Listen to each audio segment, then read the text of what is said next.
السلام علیکم ورحمۃ اللہ۔ آج ہم بات کرنے جا رہے ہیں اردو کے جو صوتیے ہیں ان کے حوالے سے، اور اس میں بھی جو سب سے بڑی خامی دیکھی جاتی ہے وہ واو لین میں دیکھنے کو ملتی ہے۔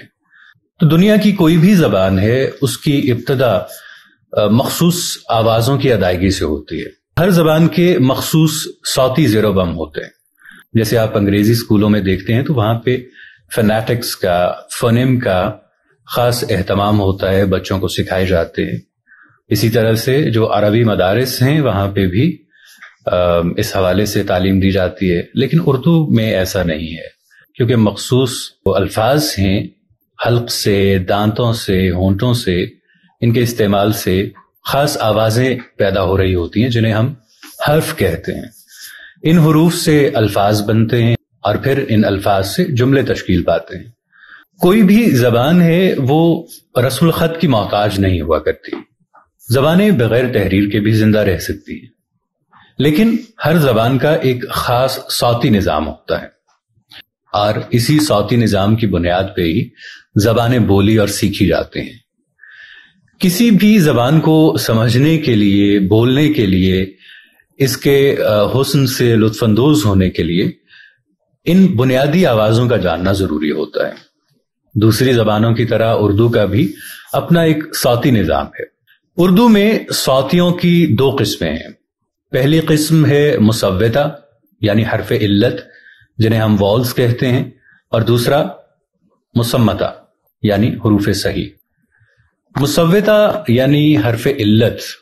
حرف علت وہ ہے کہ اگر کوئی آواز منہ کی اندرونی شکل میں کوئی تغیر، کوئی تبدل، اور زبان کو مختلف حالتوں میں استعمال کر کے اس طرح ادا کی جائے کہ آواز منہ میں رکے بغیر باہر آئے، تو اس کلامی آواز کو ہم مصوتہ کہتے ہیں۔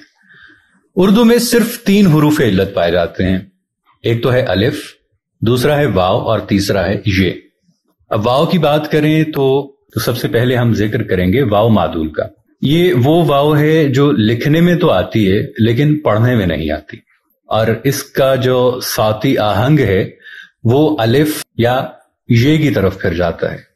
اس کی مثال ہے جیسے لفظ ہے خواب، اسی طرح سے خار، دسترخوان، اس طرح کے بہت سے الفاظ ہیں۔ اس کے بعد ذکر آتا ہے واو معروف کا۔ یہ وہ واو ہے جو لکھنے میں بھی آتی ہے اور پڑھنے میں بھی آتی ہے، اور اسے ظاہر کر کے پڑھا جاتا ہے، اور واو سے پہلے پیش یا ضمہ کی آپ کو حرکت نظر آتی ہے۔ اس کی مثالیں ہیں جیسے خوب، خون، تو یہ ہونٹوں کو گول کر کے ادا کی جاتی ہے۔ پھر باری آ جاتی ہے واو معروف کی، بھی ہم نے بات کر لی، واو مجہول کی۔ اب واو مجہول یہ لکھنے میں بھی آتی ہے، پڑھنے میں بھی آتی ہے، مگر اس کو ظاہر کر کے نہیں پڑھا جاتا۔ مثلا گوشت، پوست، واو کی آواز تو آتی ہے لیکن اس میں اس طرح سے منہ کی گولائی نہیں بنتی جس طرح سے ہم خون یا سون یا سود پہ استعمال کرتے ہیں۔ تو ابھی ہم نے معروف واو کے حوالے سے ذکر کیا، جیسے اون، دور، خوب، تو ان الفاظ سے پہلے جو تحریری علامت آتی ہے وہ ضمہ یا پیش کی ہے۔ اسی طرح سے ہم نے واو مجہول کے حوالے سے بات کی۔ میں چاہتا ہوں کہ ان کا ہم پہلے اعادہ کر لیں۔ واو معروف کا ہم نے اعادہ کر لیا، اس کے بعد واو مجہول۔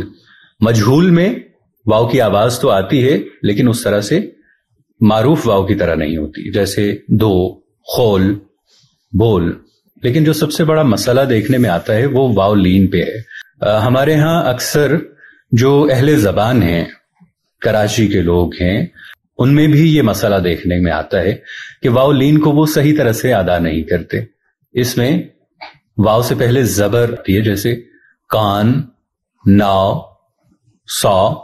اب سو کا جو لفظ ہے اس کو اگر ہم واو مجہول کے ساتھ پڑھیں گے تو یہ سونے کے معنی دے گا، یعنی سو، لیکن ہم اگر عدد کی بات کریں گے تو یہ 100 ہے۔